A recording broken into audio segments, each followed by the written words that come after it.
بھیجا اور اس قافلے کا امیر حضرت زید بن حارثہ رضی اللہ تعالی عنہ کو بنا کر بھیجا. فرمایا اگر یہ شہید ہو جائیں تو پھر حضرت جعفر طیار رضی اللہ تعالی عنہ کو بنا لینا. حضور صلی اللہ علیہ وسلم کے چچا زاد بھائی حضرت علی کرم اللہ وجہہ علی بن ابی طالب کے بھائی ہیں.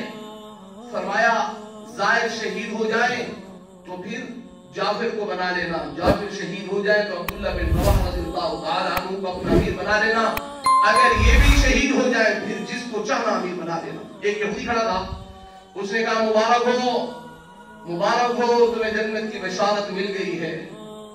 اپنے اپنے گھروں کے اندر واضح و نصیحت کر کے جاؤ. نبی کا ارادہ بھی پکا ہی ہوتا ہے, جب کہہ دیا ہے تو تمہاری شہادت تمہارے مقدر ہے,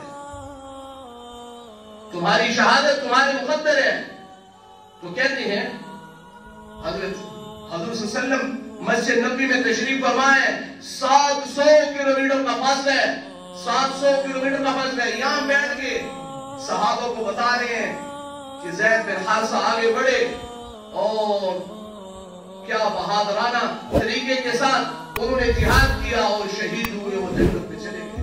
جھنڈا گرا اور یہ جھنڈا حضرت جعفر نے اٹھایا. جب حضرت جعفر نے اٹھایا تو ان کا ایک بازو کاٹ دیا گیا. انہوں نے دوسرے بازو سے اٹھایا, دوسرا بازو بھی کاٹ دیا گیا. یہ حضرت جعفر طیار ان کو کیوں کہا جاتا ہے؟ حضرت جعفر طیار ان کو کیوں کہا جاتا ہے؟ حضرت جعفر طیار اس لیے کہا جاتا ہے کہ جب دونوں ہاتھ کٹ گئے پھر بھی انہوں نے کٹے ہوئے بازوں کے ساتھ اپنے جھنڈے کو پکڑا. پیچھے سے کسی نے وار کر کے کاٹ دیا اور جھنڈا نیچے گر گیا. حضور صلی اللہ علیہ وسلم مسجد نبوی کے اندر بیٹھ کے فرما رہے ہیں وہ جعفر شہید ہوا اور دیکھو سیدھا جنت کے اندر چلا گیا. اور اللہ نے جعفر کے ہاتھ کٹنے کے اوپر اللہ نے 2 پر دیے ہیں جعفر کو, جس کے اوپر وہ جنت میں اڑتا پھرتا ہے. اس لیے ان کو جعفر طیار رضی اللہ تعالی عنہ کہتے ہیں. پھر جھنڈا حضرت عبداللہ بن رواحہ رضی اللہ تعالی عنہ کے اندر ہاتھ کے اندر آیا. اللہ کے نبی نے فرمایا یہ جھنڈا عبداللہ نے اٹھایا اور تھوڑی دیر کے بعد وہ بھی شہید ہوئے اور جنت کے اندر چلے گئے. جھنڈا نیچے گر گیا اور اس جھنڈے کو حضرت ثابت بن اکرمہ رضی اللہ تعالی عنہ, یہ بدری صحابی ہیں, حضرت ثابت بن اکرم رضی اللہ تعالی عنہ, تو فرمایا بھائی یہ جھنڈا کون لے گا, یہ جھنڈا کون اٹھائے گا؟ تو سب نے کہا آپ اٹھائیں, آپ بدری صحابی ہیں. فرمایا نہیں یہ میں نہیں اٹھاؤں گا, یہ جھنڈا کسی اور کو دو. تو ایک دم کہیں سے آواز آئی یہ جھنڈا خالد بن ولید کے ہاتھ کے اندر دیا جائے, یہ جھنڈا خالد بن ولید کے ہاتھ کے اندر دیا جائے.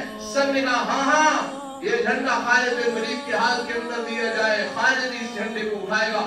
حضرت خالد بن ولید کہنے لگے ارے بھائی میں تو نیا ہوں, یہ پہلی جنگ ہے حضرت خالد بن ولید کی موت کی پہلی جنگ کے اندر شامل ہو رہے ہیں اور کیا کہہ رہے ہیں ارے بھائی میں تو نیا ہوں, یہ کسی پرانے ساتھی کو دیا جائے.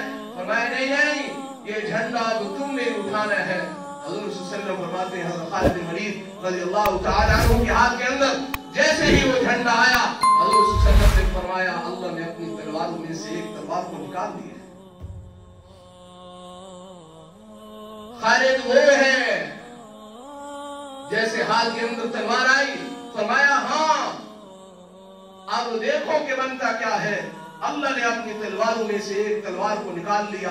خالد بن ولید سیف اللہ کا لقب پایا ہے. کون؟ باپ پتر کا پجاری, دادا پتر کا پجاری اور خود سیف اللہ کا لقب پا گیا.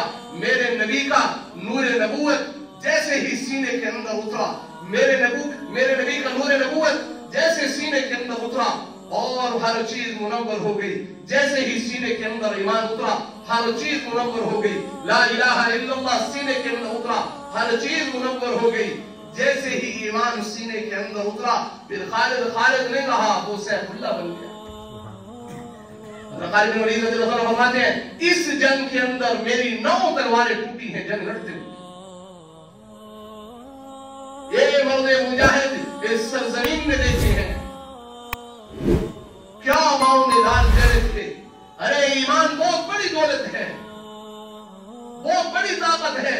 یہ لا الہ الا اللہ پڑھ لینا کوئی چھوٹی موٹی چیز نہیں ہے. لا الہ الا اللہ بہت بڑی طاقت ہے. کاش کہ میری اور آپ کی زندگی لا الہ الا اللہ کے اوپر آ جائے. یہ خالی ہماری زبانوں پہ نہ رہے، میرے اور آپ کے جسم کے اندر، نس نس کے اندر لا الہ الا اللہ بس جائے، میرا اٹھنا، میرا بیٹھنا، میرا چلنا، میرا پھرنا لا الہ الا اللہ کے مطابق ہو جائے، جیسے صحابہ کا تھا۔